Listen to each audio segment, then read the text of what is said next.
Hi, I'm John Stevenson, and we're going to be looking at the ritual of the red heifer, Numbers chapter 19, in our continuing study of the book of Numbers. Numbers 15 through 19 is actually a bit of a unit, and that's part of a bigger one. But in chapter 15 we have ritual regulations, laws of offerings, and it's a retelling of some of the things that we've seen back in Leviticus.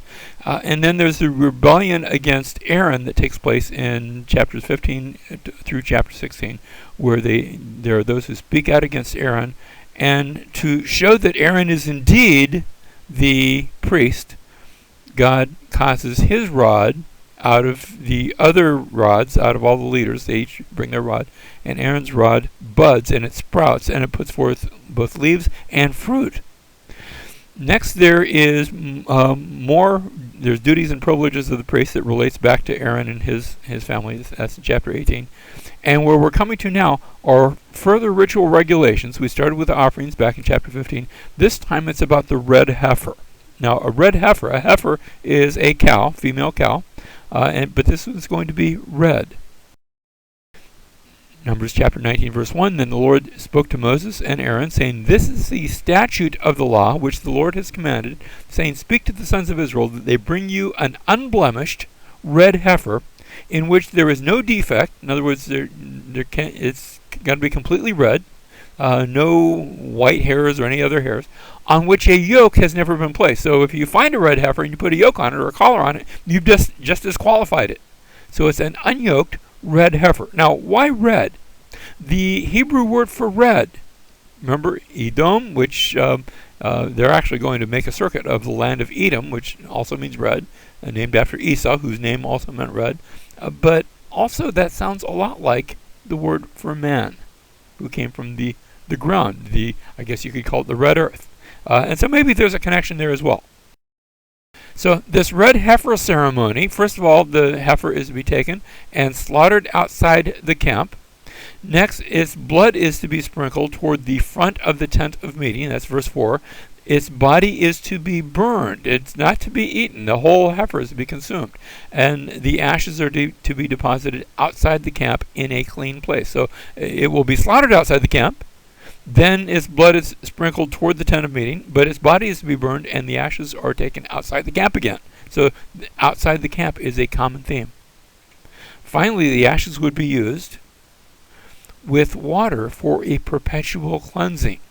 That means as you cleanse things in the tabernacle, it will be with water that has been itself cleansed by the ashes of this red heifer. Now this is beginning to remind us of a similar instance that we had read about back in the book of Exodus, where the Israelites had begun to worship a golden calf, not red, not necessarily female, but still a cow. And it had been burned up, and its ashes had been thrown into the water, and that water had been bitter. And so here is a ceremony that sounds very much like reminiscent of that golden calf, only this is sanctioned by God. God is allowing this to take place. God is giving instructions that it is to be burned up, and the blood sprinkled, and the body burned, and the ashes used for cleansing. Then the heifer shall be burned in his sight, its hide and its flesh and its blood, and its refuse shall be burned. The priest shall take cedar wood and hyssop and scarlet material and cast it into the midst of the burning heifer. Hyssop, that's interesting. Cedar wood and hyssop. Wood and hyssop. Is this beginning to remind you of anything else? It should. In Hebrews chapter 9, verse 19, the writer of the Hebrews is walking us through the book of walking us through the sacrifices, and it speaks about how the priest would take the blood of the calves and goats with water and scarlet wool and hyssop and sprinkle both the book and itself and all the people. Everything gets sprinkled by this water. And as a result, there's a cleansing. And the writer of the Hebrews goes on to say, and that's a picture of heaven itself, which can't be cleansed by a heifer, couldn't be cleansed by a golden calf, any more than it can be cleansed by a cow.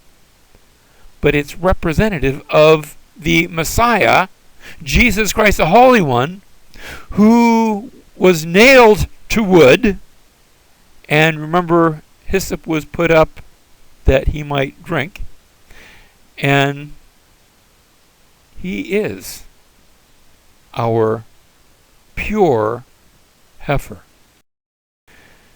Chapter 19, verse 9. Now a man who is clean shall gather up the ashes of the heifer and deposit them outside the camp in a clean place, and the congregation of the sons of Israel shall keep it as water to remove impurity. It is purification from sin.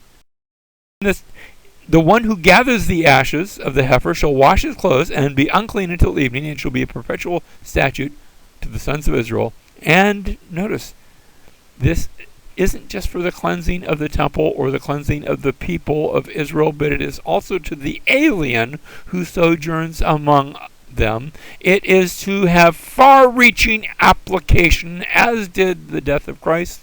Yes, he came to his own, but he also came for us, so that we have entered into that holy place through his blood.